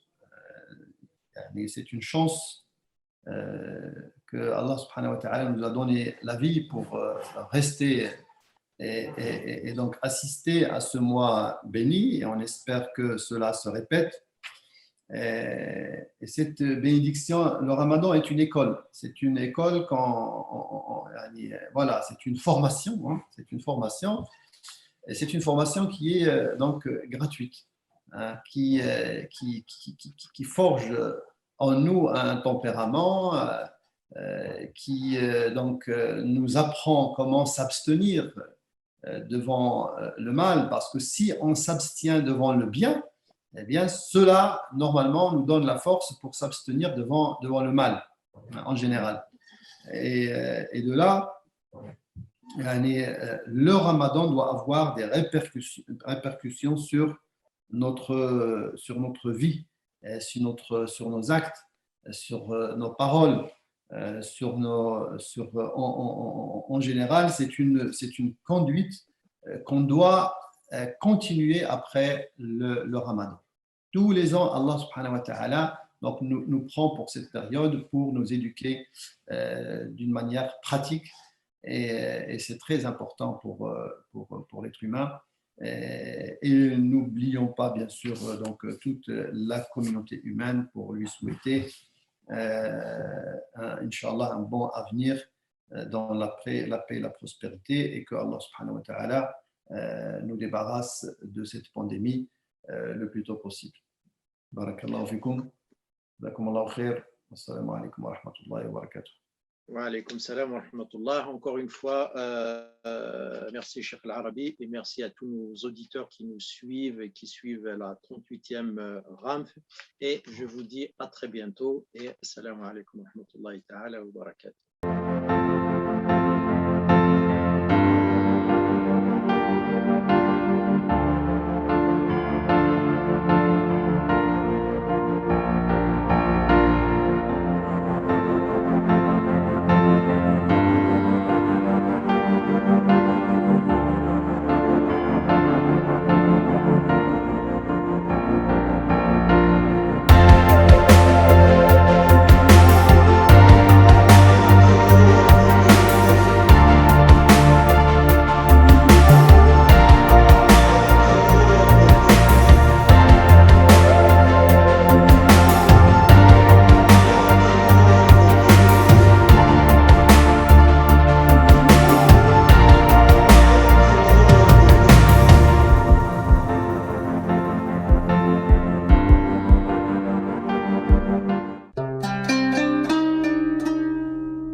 Bismillah, alhamdulillah, wa salatu wa salam ala rasulillah wa ala alihi wa sahbihi wa man wala. Assalamu alaikum wa rahmatullahi wa barakatuh. Nous arrivons à la fin de ce mois béni, qu'Allah Azza wa Jalla accepte notre jeûne et nos œuvres, et qu'Allah Azza wa Jalla nous permette donc de le jeûner jusqu'au bout. Et donc arrive le jour de l'Eid. Le jour de l'Eid, donc il y a forcément la prière de l'Eid, et nous allons aborder quelques points concernant cette prière et aussi quelques points en relation avec notre situation de pandémie que nous vivons. Donc tout d'abord, quel est le statut de la prière de l'Eid, que ce soit Eid al-Fitr ou bien Eid al-Adha. Donc pour la majorité ici, c'est les Malikites et les Shafi'ites, c'est une sunna fortement recommandée pour quiconque est concerné par l'obligation de la prière du vendredi. Donc c'est une sunna fortement recommandée pour quiconque est concerné par l'obligation de la prière du vendredi. Ceci dit, donc les Hanbalites, pour eux, c'est une obligation collective, fardu kifaya, et pour les Hanafites, c'est un acte wajib. Wajib pour eux, donc c'est moins que le fard, en fait c'est juste une question d'argument, parce que l'argument de l'obligation n'est pas mutawatir, c'est un verset ou un hadith notoire, mutawatir, donc eux ils appellent ça devoir, mais le résultat c'est que quiconque n'y va pas, ne se rend pas à la prière de l'Eid sans raison valable, il est coupable de péché. Donc voilà par rapport au statut. Où est accompli Salat al-Eid. La sunna, c'est qu'elle soit accomplie en dehors de mosquées, dans des lieux ouverts, ça peut être dans des stades ou dans des lieux ouverts pour permettre à un maximum de personnes de se rendre à la prière, notamment pour écouter le prêche, et même, donc ici, hommes, femmes, enfants, et même les femmes indisposées, parce que c'est en dehors de la mosquée. Seul l'imam Shafi'i dit que si la mosquée est assez grande pour accueillir tout le monde, c'est mieux de la faire à la mosquée. Mais pour tous les autres, la règle donc, de Salat al-Eid, c'est de la faire à l'extérieur des mosquées, parce qu'il n'est pas établi, ou il est établi plutôt, que le prophète sallam a toujours prié Salat al-Eid à l'extérieur. Il l'a fait une seule fois à la mosquée à cause de fortes pluies. Sinon, c'était toujours à l'extérieur. Celui qui arrive en retard, qui manque la prière de l'Eid, il peut la rattraper. Alors pour les Malikites, on l'a rattrape jusqu'au zawal, yani jusqu'à avant al-dhuhr, juste avant al-dhuhr, lorsque le soleil est au zénith. Donc là, on peut rattraper. Donc pour la majorité, on rattrape Salat al-Eid, 2 rak'at uniquement. Juste les 2 rak'at avec les takbir en plus que nous allons aborder par la suite. Donc, mais juste les 2 rak'at sans le sermon, sans le khutbah. C'est que les 2 rak'at. Ceci dit, les Hanafites, pour eux, on ne rattrape pas. Salat al-Eid ne se rattrape pas. À la rigueur, celui qui veut, il peut prier à la place, vu que c'est le matin. Salat al-Duha, il va faire 4 rak'at. 4 rak'at, sans le salam entre les deux, avec tashahhud au milieu, mais sans le salam. 4 rak'at, mais en guise de Salat al-Duha. Ce n'est pas Salat al-Eid. Donc pour ceux qui disent on peut rattraper, donc les Shafi'ites et les Hanbalites disent on peut la rattraper en groupe. Par contre, pour les Malikites, ils disent on ne rattrape pas Salat al-Eid en groupe. C'est chacun seul. Ils disent saddan lidhari'a, par mesure de précaution, parce que ça peut créer la zézanie. Par exemple, je viens avec un groupe, j'ai pas envie de prier derrière cet imam, donc je vais faire un groupe à part, je vais faire exprès de venir en retard, et comme ça je vais faire ma prière de l'Eid à part. Donc pour éviter ce genre de situation, pour les Malikites, ils disent on rattrape uniquement seul, mais pas en groupe.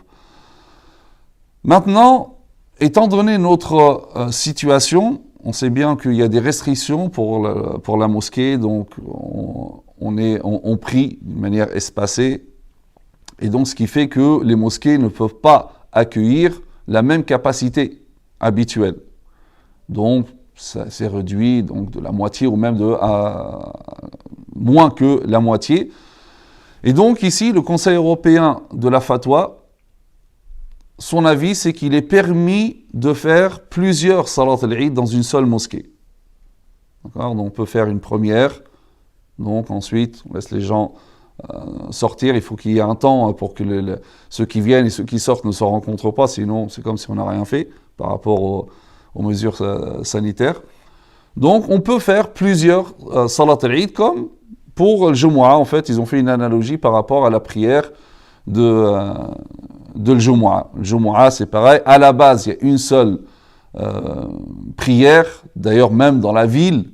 Et donc les savants disent que par contre aussi dans une ville, une seule mosquée, c'est pas suffisant. Donc on peut avoir d'autres prières de Jumu'ah dans la même ville. Et donc ils se sont dit, c'est-à-dire même dans une seule mosquée, on peut faire plusieurs Jumu'ah. Donc le Conseil européen de la fatwa, par analogie, donc il a dit, on peut faire plusieurs salat al-Eid.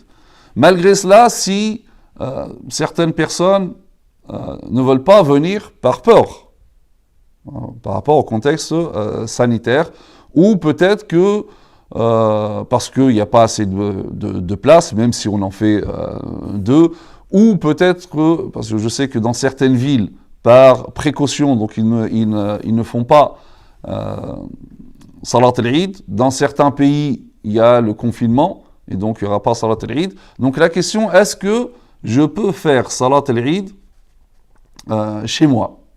Et si c'est possible, est-ce que je peux faire tout seul ou en groupe? Alors pour la majorité des savants, donc c'est la plupart des Malikites, des Shafi'ites, Hanbalites, mais aussi en réalité même des Malikites, ils disent qu'on peut faire Salat al-Eid chez soi, donc seul. Là, tout le monde est d'accord par rapport, enfin, ces 3 écoles-là par rapport à seul. Seul ici par rapport aux 3. Les Malikites disent on ne fait pas en groupe. Les autres disent même en groupe, on peut le faire.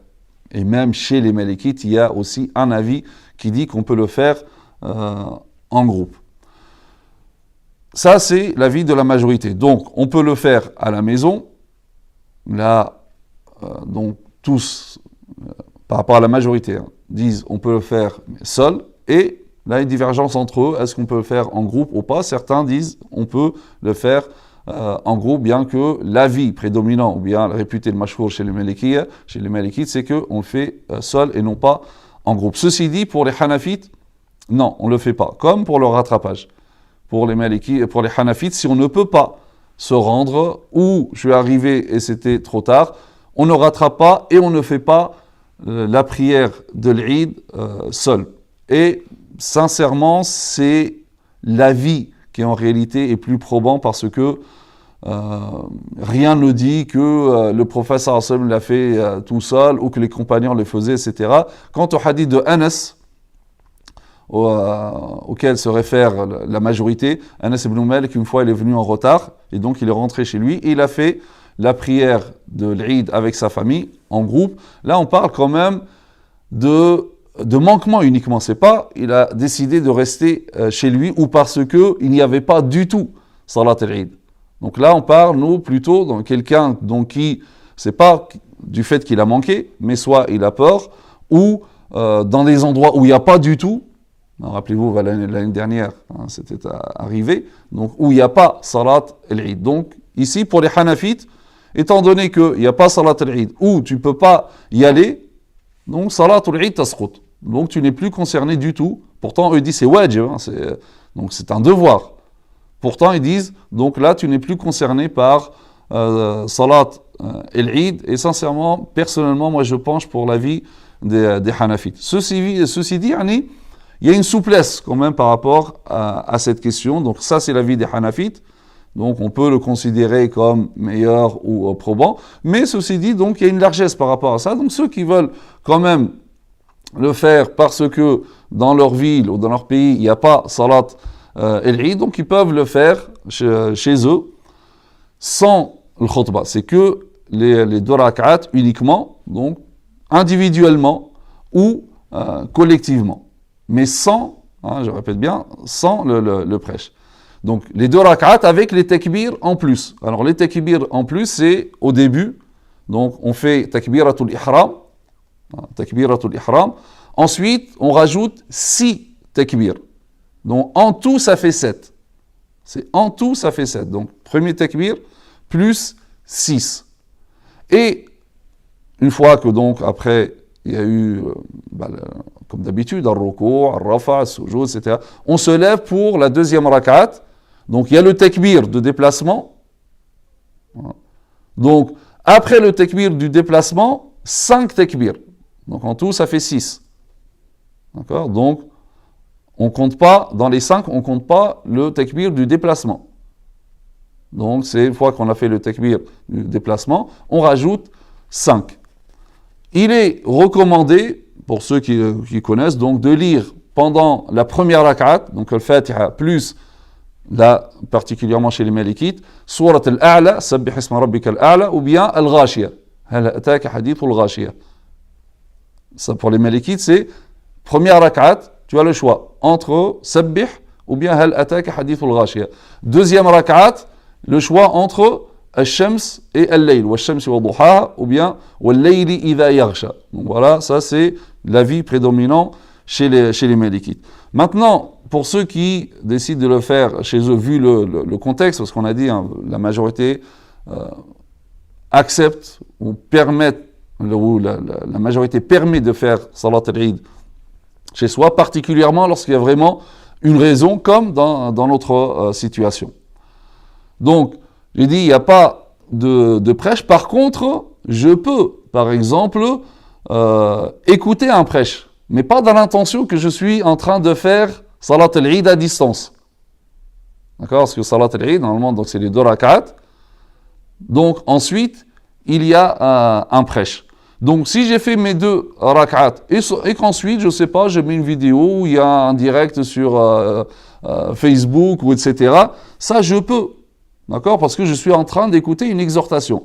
Mais attention, il ne faut pas que ce soit dans l'intention que je suis en train de faire la prière à distance. La prière à distance, ce n'est pas permis. Il faut être dans le même lieu que l'imam et que les prieurs.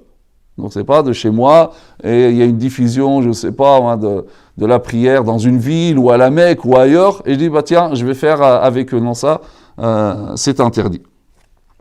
Donc, voilà par rapport, donc en gros, Salat al-Eid dans notre contexte.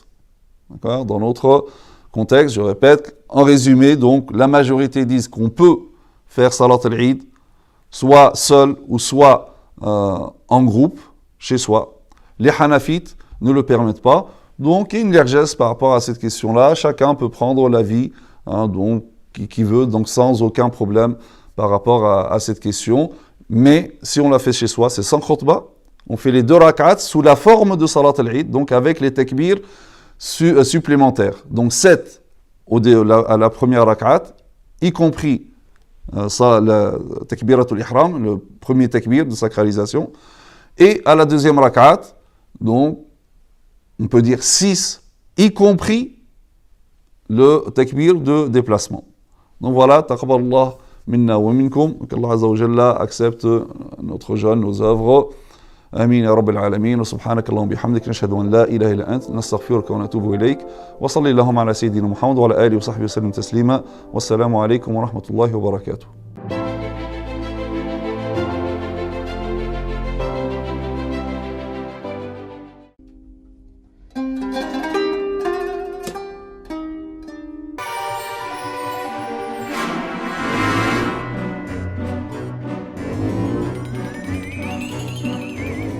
Assalamu alaikum wa rahmatullah.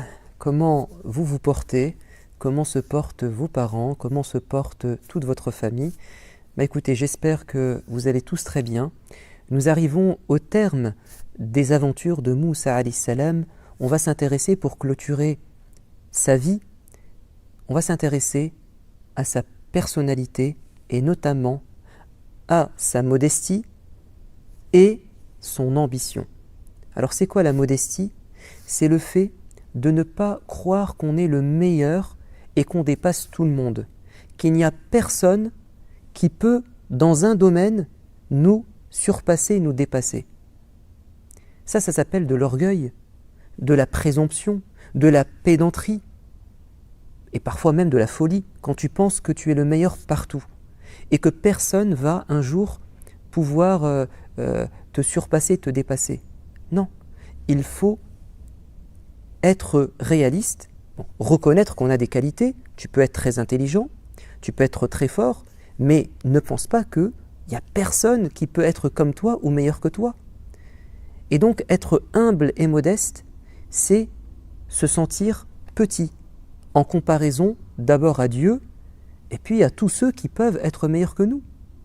Et puis la modestie, c'est aussi que si quelqu'un qui est moins fort que toi, moins intelligent que toi, moins riche que toi, vient réclamer de l'aide, que tu ne lui dises pas « Hé, toi t'es un nul, toi t'es un pauvre, toi tu es stupide, tu es bête », et tu le rejettes et tu le méprises et tu le rabaisses.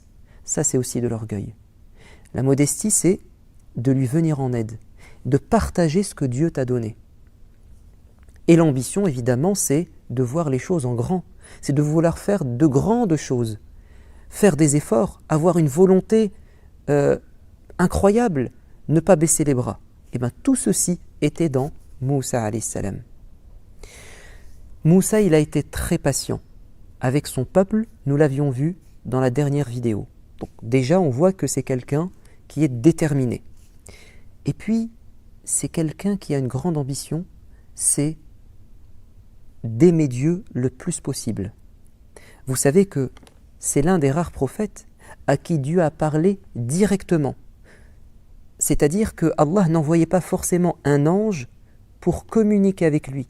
Allah lui parlait directement. Et ça, c'est une grande faveur. Et ça fait du bien à Moussa. Moussa, quand il parle à Dieu, qu'il entend Dieu lui parler, vous ne pouvez pas vous imaginer les délices, le plaisir intense qu'il peut ressentir parce que Dieu est en train de lui parler. Et ça lui fait tellement de bien qu'il veut aller plus loin. Et un jour, Allah va lui dire, viens sur la montagne et pendant 30 jours, et au final ça va devenir 40 jours, je vais parler avec toi.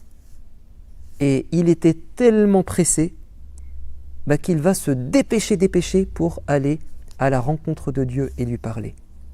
Et ça lui a fait tellement de bien de parler à Dieu qu'il va lui demander quelque chose de supplémentaire. Il va dire, Ya Allah, ça me fait du bien de te parler, mais j'ai trop envie de te voir, Ya Allah.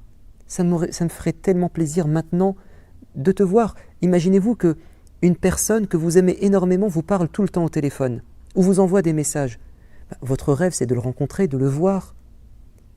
Mais Allah va lui dire, ô Moussa, ce que tu demandes n'est pas possible malheureusement. Regarde, si cette montagne est capable de me voir, je vais me dévoiler à elle. Si elle est capable de supporter ma vision, alors oui, tu pourras me regarder. Mais si elle n'en est pas capable, toi tu es plus fragile qu'elle, ça sera impossible dans ton cas. Et quand Dieu va se dévoiler à la montagne, elle va s'effondrer, être pulvérisée. Et en voyant ça, imaginez-vous une montagne qui devient poussière d'un coup. Le bruit que ça fait, et puis un spectacle qui est époustouflant. Et donc il a perdu connaissance. Il est tombé par terre, il a perdu connaissance. Et en se réveillant, il va dire, Ya Allah, j'ai compris. Je ne vais plus te demander cela. Pour l'instant, je sais que ce n'est pas possible. Alors, on pourra un jour voir Allah. Oui, mais quand on aura un autre corps. Parce qu'on mourra un jour et quand Dieu va nous donner un nouveau corps, ce corps sera capable de supporter la vision de Dieu. Parce qu'aujourd'hui, voir Dieu, c'est comme tenter de fixer des yeux le soleil. Et ça va te brûler les yeux. La lumière de Dieu est trop puissante. Par contre, le jour où on sera au paradis, regarder Dieu, ça sera comme regarder la lune.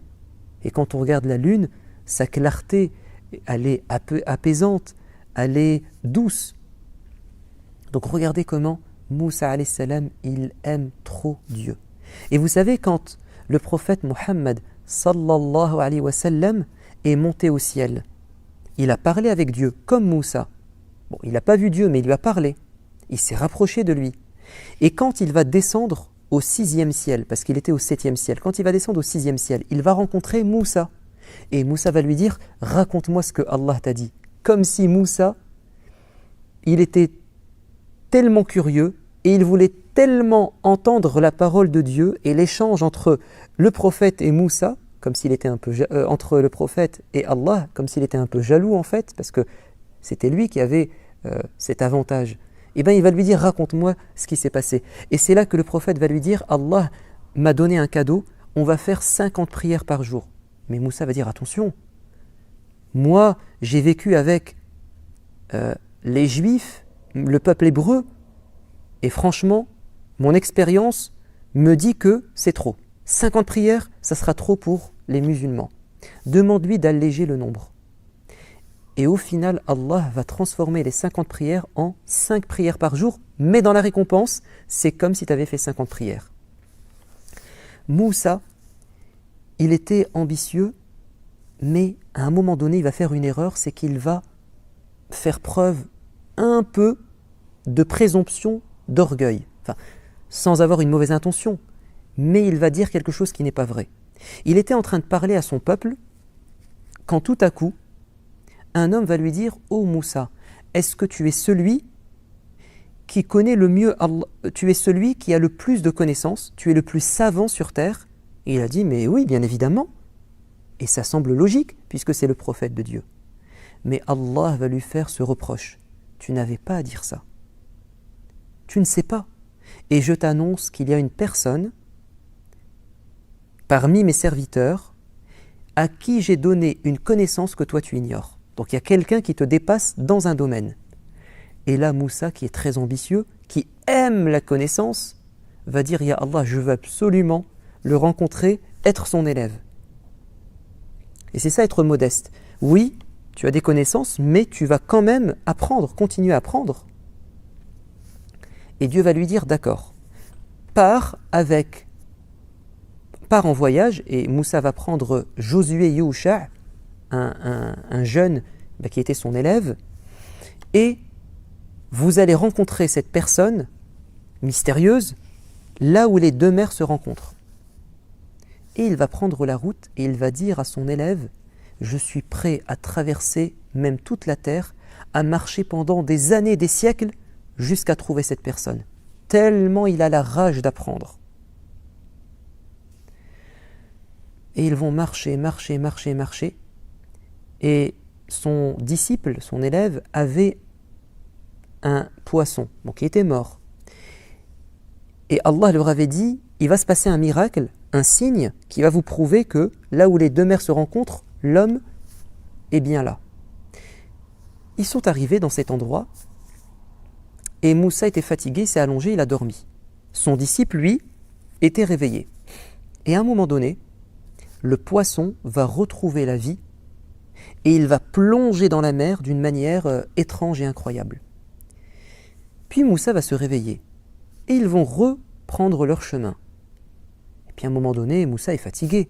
Il dit, je suis épuisé, fais cuire le poisson afin qu'on reprenne des forces. Et là, son disciple Josué se souvient. Il dit à Moussa, j'ai oublié de te dire, le diable m'a fait oublier de te rappeler qu'il y a eu un signe, un miracle. Le poisson a ressuscité et s'est sauvé dans la mer. Et là, Moussa va dire, mais c'est exactement le signe qu'on attendait. On fait demi-tour, on repart de là où nous sommes venus. C'est-à-dire que quelques minutes plus tôt, il ne pouvait plus marcher, il n'avait plus d'énergie, il avait faim, il était fatigué.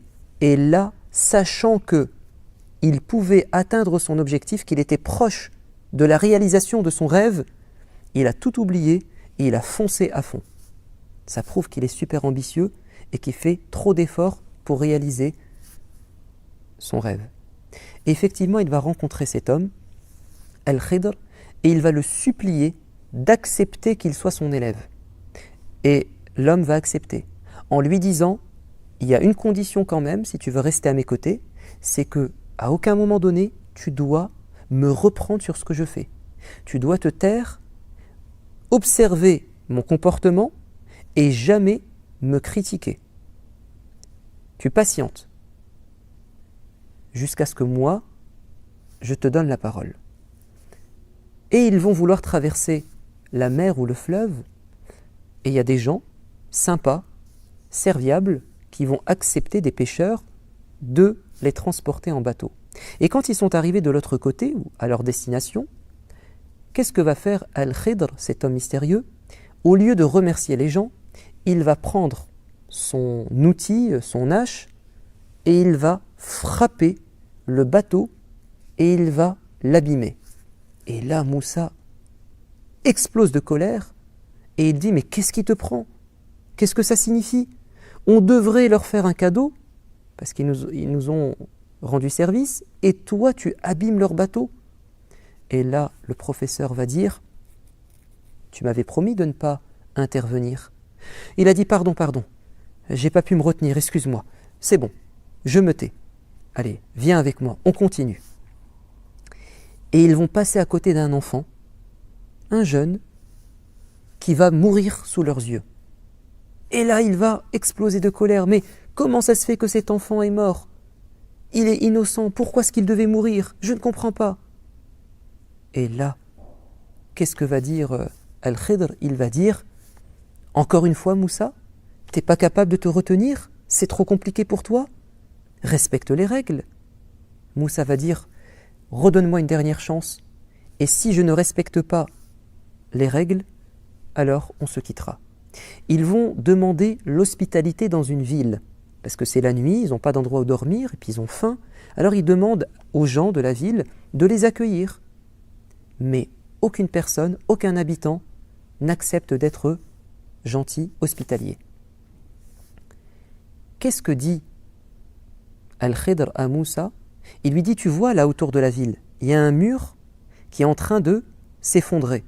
On va le réparer, on va travailler pour reconstruire ce mur. Et Moussa dit, mais comment ça? Tu veux qu'on travaille pour ces gens qui ont été méchants avec nous? Hors de question, c'est pas logique.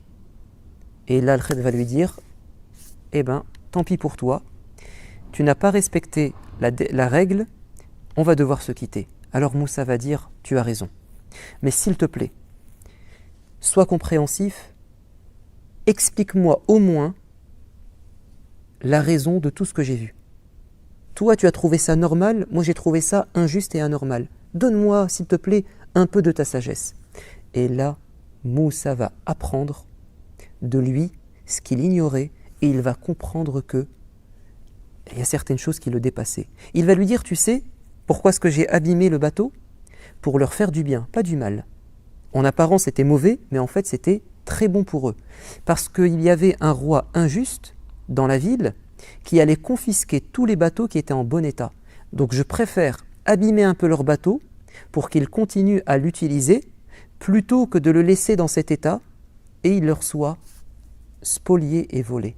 Il vaut mieux avoir une voiture qui roule, même si elle n'est pas très belle, plutôt qu'une voiture super neuve, mais qui va être volée. Quant à cet enfant qui est mort en bas âge, c'est parce que Allah savait qu'en grandissant, il allait faire beaucoup de mal à ses parents, qu'il allait se retrouver en enfer et peut-être même emmener ses parents en enfer. Alors Dieu a voulu qu'il meure tout de suite. Au moins, il va sûrement aller au paradis. Puis ses parents, ils vont rester des gens bien. Et Dieu va remplacer cet enfant par un autre qui sera gentil, bienfaisant envers ses parents. Quant à ce mur, il n'appartenait pas aux gens méchants. Il appartenait à des enfants qui étaient gentils, qui étaient orphelins. Leur père avait caché sous le mur un trésor pour eux, de l'argent. Si on n'avait pas réparé ce mur, il se serait cassé et les gens méchants auraient trouvé le trésor et ils l'auraient pris pour eux. Alors il fallait le reconstruire pour faire du bien à ses enfants. Et là, Moussa va dire merci, j'ai appris une chose aujourd'hui. Voyez comment Moussa était quelqu'un de modeste, mais en même temps quelqu'un d'ambitieux. Soyez ainsi dans votre vie. Je vous dis à bientôt. Wassalamu alaikum wa rahmatullah.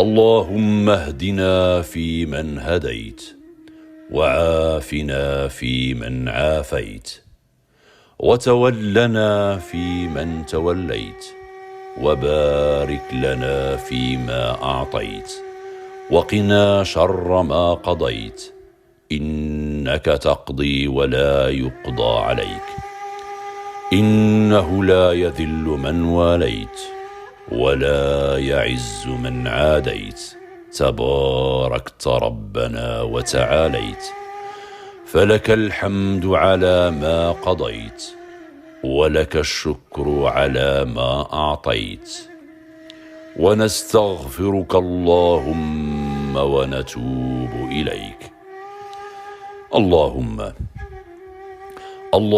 اقسم لنا من خشيتك ما يحول بيننا وبين معاصيك ومن طاعتك ما تبلغنا به جنتك ومن اليقين ما تهون به علينا مصائب الدنيا ومتعنا بأسماعنا وأبصارنا وقوتنا ما أحييتنا واجعله الوارث منا واجعل ثأرنا على من ظلمنا وانصرنا على من عادانا ولا تجعل مصيبتنا في ديننا ولا تجعل الدنيا أكبر همنا ولا مبلغ علمنا ولا تسلط علينا من لا يرحمنا